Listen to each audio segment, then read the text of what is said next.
Welcome to another edition of Cheers to Careers. I'm Steve Writinghouse, the Career Outreach Coordinator at the School of Journalism and Mass Communications at KU. Hello and welcome to another episode of Cheers to Careers. I'm Steve Writinghouse, the Career and Outreach Coordinator at the KU School of Journalism and Mass Communications. Today we are joined by KU alum Lisa Wojcehowicz, Senior Project Manager at Varsity. Welcome, Lisa. Hi, thank you for having me. I appreciate it.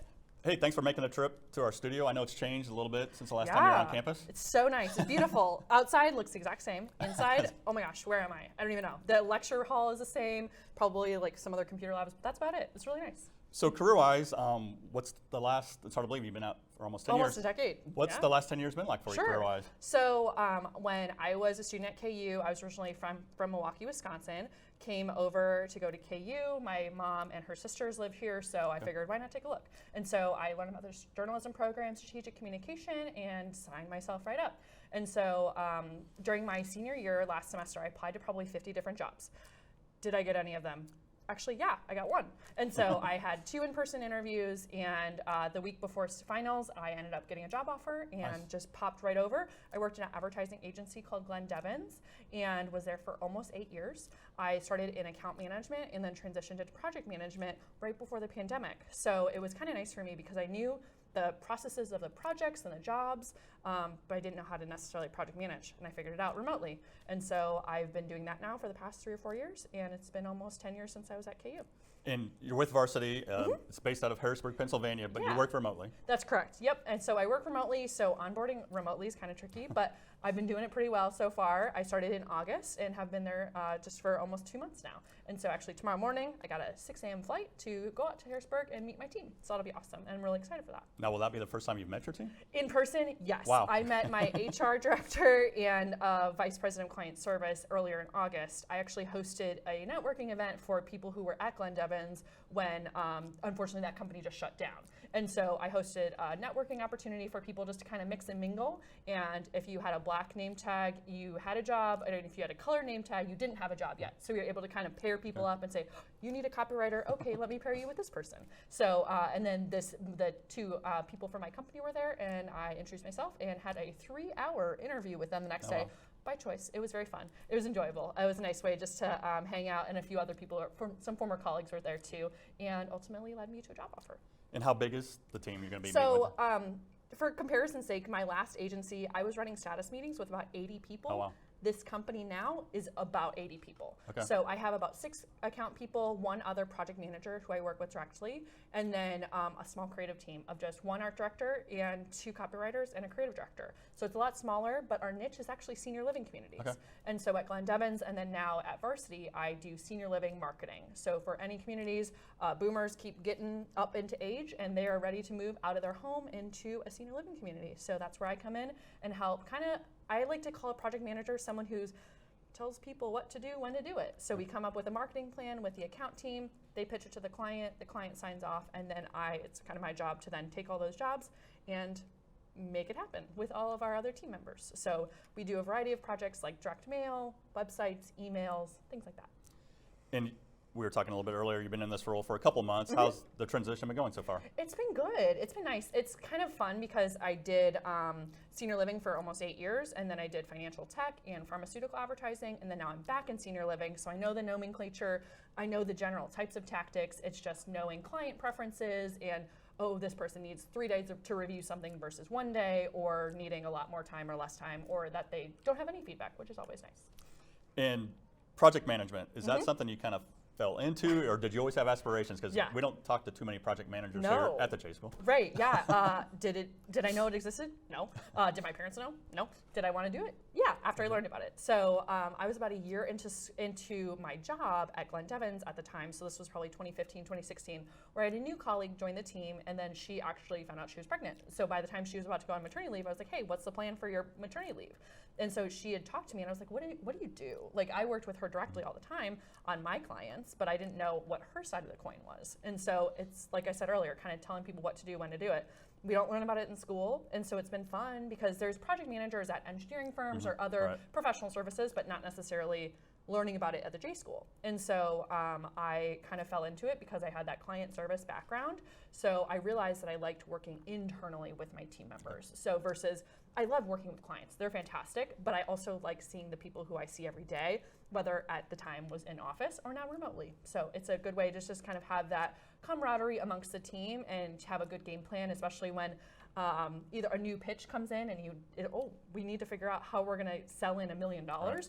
Cool, here's how we can do it. And so once we get that business, then I essentially kind of divide up the team and say, all right, here's the game plan of how we're going to waterfall out that project. And you've mentioned your team. A lot of they have different skills, cross-functional team. What's it like keeping them moving in the right direction? It can be hard, honestly. It can be, smooth sailing is great, but also it's kind of fun when it gets a little challenging. So I work with copywriters, creative directors, art directors, social media experts, or communications folks who are in charge of SEO or website developers and things like that. And so you want to kind of say, okay, we've got this creative campaign, then we've got 6 direct mail pieces. How do we strategize that? And let's make it make sense so that we aren't doing 6 of them at once. We can pulse them out throughout the year, or whatever the client kind of wants to do their event.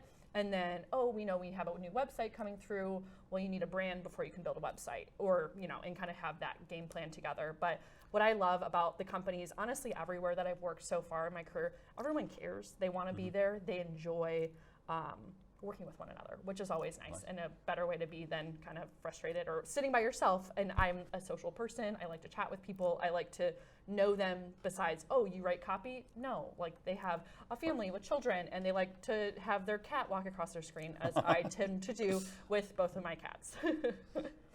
You mentioned like when you were about to graduate, you applied for a lot of jobs. Yeah. Did you have a plan, or were you just hoping something was going to stick, or did you have that grand plan, like in 5 years I want to be doing this, 10 years? No, I had no plan. Okay. I had a plan that I needed a job. That was the plan, as did my parents. And so, but I knew that I wanted to live in Kansas City. So being from Milwaukee, I kind of didn't want to go home yet. I wasn't ready, and here I am 13 years later in totality. And I bought my house in Kansas City, and I have, like I said, my 2 cats, Jordy and Pepper, my newest addition, and they're the best. And so we have our little house in Kansas City, and it's just beautiful. But no, I had no idea what I wanted to do. I didn't know really what senior living was. I didn't have much of an experience when I was younger with older people, so I didn't have like that relationship with a grandparent or anything like that. And so it was kind of fun to learn about a totally different niche. It's not just like, let's market for the Olympics or let's market for a nonprofit. It's just a different way of kind of looking at advertising, and it's also not like a big, cool, flashy client either. But to me, it's cool, and I enjoy it. Do you think the remote work environment is here to stay? I think so. Yeah, okay. I really do. I'll be very transparent to anyone that I got a job offer when I was unfortunately laid off from my job back in May. Didn't have a job most of the summer, but I did have an opportunity that came up, and they said it was 5 days in office, and the office was 25 minutes from my house. That's a lot of time of driving, having to plan a lunch, having to plan an outfit, which sounds kind of petty in the grand scheme of things, but like it's a game plan that you have to have. And whenever you ultimately are getting older, you kind of want you want to live your life too. And I think that after COVID, especially students nowadays, they were used to doing half their learning online. Or I had a student that I was doing a mock interview for today. She's a softball player. She doesn't have much time to even go to school. Next semester, she's all online because that's just how her softball schedule was working. And so it just kind of depends on how your lifestyle is and what your job is. Because honestly, obviously I've proven it since 2020, I can do my job remotely.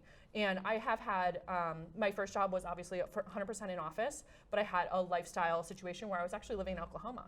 And I worked remotely then too, and that was in 2017, 2018. Okay. And so for that, we didn't have Zoom, but we figured out how to do it and had conference calls and things like that. So I would definitely say it's definitely an option. However, one of my advice tips was, please have an internship in person. You've got to learn how to be in an office, how to go to office every day, how to have lunch, how to have small talk, how to operate with different generations. Because now all of Gen Z is comfortable with a professor or an advisor or a coach or their parents.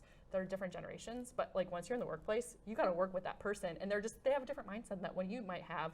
But I definitely think flexibility is crucial for employee retention as well. So I've worked in a company that was 5 days a week in office, and then 3 days a week in office, so 2 from home, and then my most recent jobs have been remotely only, and then having an opportunity to go into the office. But ironically, you end up going in the office, at least my most recent position, we'd end up being on Zoom anyways Right. because we'd have folks in Chicago or New York City or in the middle of nowhere, Arizona. So it just kind of depends on that. But it's a nice way to have a build a strong team that's just a diverse team because you have folks across the country. And what I assume with your role at Varsity, that was brought up pretty early in the interview process that can I work remotely? Yes. Okay. Yeah. Oh, yeah. They, their goal was to come to Kansas City to meet folks who knew senior living, Okay. which obviously they met a lot of us, and they are hopefully eventually have considered opening an office in Kansas City, possibly. But at that opportunity too, if that happens, we would definitely be probably a hybrid situation as well. So we'd have an opportunity in office and from home as well. Okay. You touched on internships a while ago, Yeah. and I know you had, what, 3 while you were Three at of them. KU? Yeah. Can you talk about the value of internships? I know that's something yes. we really try to promote to our students. Yeah, absolutely. I was doing mock interviews today, and I said, okay, this is amazing. I love your resume. However, we need more involvement because that's crucial. You're in school for 4+ give or take years. Why not go be involved? And I said, at minimum, 2 to 3 opportunities, and then also needing to have at least one of those opportunities be a leadership position. And that's not a paid situation by any means. However, I did have 3 internships and I was involved in school. So you got to make the most out of your time while you're in college, undergrad or grad school too. And so I had 3 different internships. My first was here in Lawrence. I was working at the Towers. So I lived at the Towers and I worked at the Towers sophomore, junior year. And then for part of that time, I was working at the Towers and had an internship paid as well. And it was at Berry Plastics, which is polypropylene cups, Okay. plates, things like that. Lots of Walmart brands and stuff like that they supply. And so I did that, and I always tell people this story. I was also an intern mentor at a couple of my jobs. I met my best friend at my internship. Nice. I was a maid of honor in her wedding. So every time I say, no pressure, but you could be the maid of honor in this girl's wedding that you met 2 hours ago on your first day of your internship. So I do like to say that. And she's also a KU graduate as well. And so is her husband, but she's a J School graduate. And so, but I worked at Berry Plastics as an intern, and then I also worked in an advertising agency in Kansas City. Okay. So I had an 8 a.m. class here. It was like a legal something, a required J School class at 8 a.m. Monday, Wednesday, Friday, and then I'd hop in my car, drive to Kansas City, and go to the Crossroads to my ad agency experience for my internship, and that was in public relations. I realized I didn't really like PR, and that's okay. That's the beauty of having an internship, Right. is figuring out, I like this or I don't like this. And then my third internship was at KU Endowment as a communications assistant, helping update websites and overall kind of interviewing people. We did the photo shoot for Endowment and things like that, so it was super fun. And then I graduated Sunday, had 2 days left of my internship. Went to the Legends Mall out in Kansas to go shopping for clothes for work, and started my job on Thursday. So it was a very busy week in May of 2014. And I know you're still staying busy. I Yeah. think you're pursuing what, MBA, and there's also Yes. like a hobby on the side? Or? Yes. So I work my full-time job about 7:30, or 8, depending on the day. Since it's East Coast, we've got East Coast hours. So today, my first conference call was at 7:30 this morning. And then I pack up for my office for the day, and then I grab my computer and my iPad, and I head over to Shawnee, Kansas, and I'm actually in esthetician school part-time. So I do that from 5 to 9 p.m. at nights. I started in August, coincidentally. My job, my MBA, and esthetician school all in the month of August, so that was a little crazy. Was that a good idea? No, but do I regret it? Not yet. We'll see if that changes. And then, so I'm doing that. I graduate in June of 2024. So it's gonna be it's a long program. However, I have really enjoyed it. What I've told myself at 18. My mom asked me this weekend when we were on a family trip. She said, did you wish that you would have just done this out of high school? I said, no. I had no idea. I didn't even know what that was at the time. And so I've learned that I enjoy skincare and its facials and waxing and other things like that. So I really have enjoyed that so far. And I like to say I'm a wannabe Gen Z because I am a millennial, however, in class with everyone who's 24 or younger.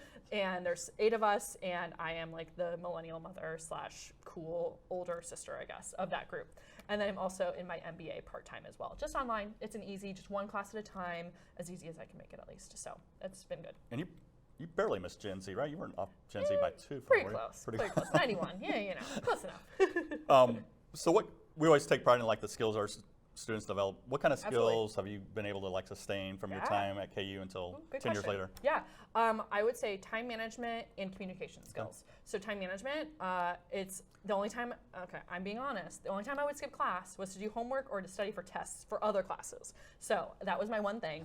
I ended up doing decently well in school, so I'm proud of that. But I would say time management, keeping track of deadlines. I mean, a project manager or really any employee working on any work, you got a due date or you got a deadline at some point. And so I definitely think that the J school and overall just being in a 4-year university, you learn that of like, oh shoot, my test is on Friday. I need to have all of this other homework done so that I can study for that test before Friday.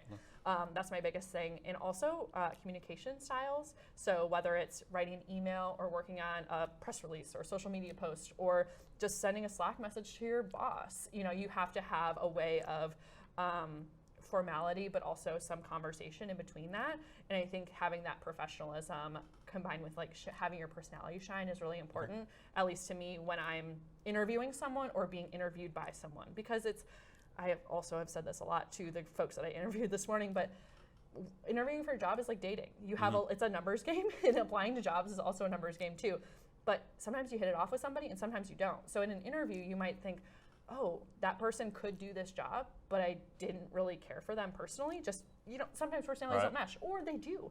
And you're like, wow, they can do the job, and honestly, they seem kind of cool. So I kind of want a balance of that for me. And I think that I learned that a lot. I've also gained a lot of confidence. I came to KU knowing no one. There were 2 guys who were a year older than me, and then my brother who's a year younger than me, and we all went to KU, but I didn't know anybody my freshman year. I had a random roommate. I didn't choose where I lived. I lived on Daisy Hill in Hashinger. Loved it. Made some very close friends there. But I didn't know. I had no idea what to expect. And I'm coming 10 hours away from home, and I made it work. And I decided to stay in Kansas City, and I could come back to Lawrence any day. Nice. I love it so much here. So it's been great.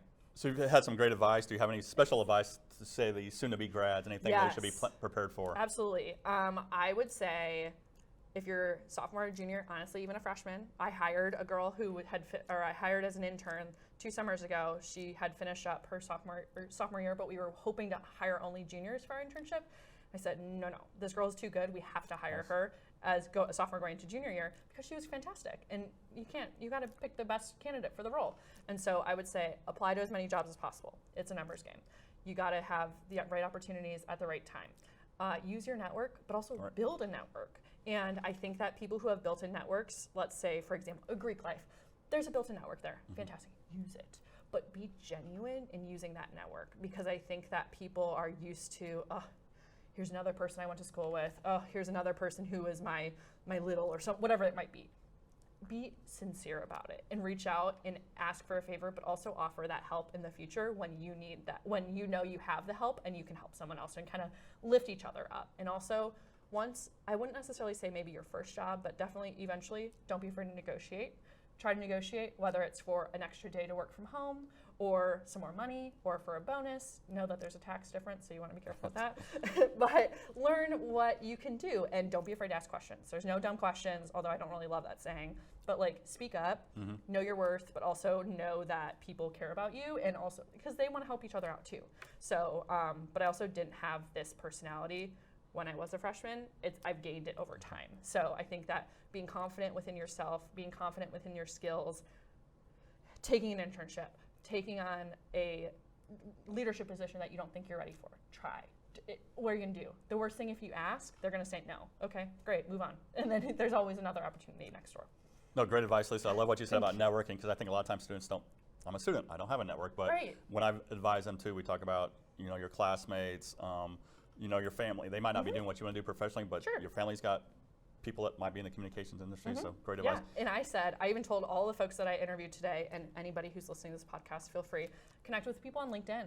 Go through my connections. I don't care. Look at everyone who I'm connected with and say, oh, they work at T-Mobile. That's in Kansas City now. Let me see if they'll at least send me a message. Sure, I don't care. I'll cold message anybody, especially on LinkedIn. That's the point of LinkedIn, is just chatting with people and seeing, oh, I know somebody who knows somebody, and oh, you want to move to Pittsburgh, Pennsylvania? Well, I know someone who lives in Philly who might know someone in Pittsburgh. Let's see if we can connect them. So that's always helpful.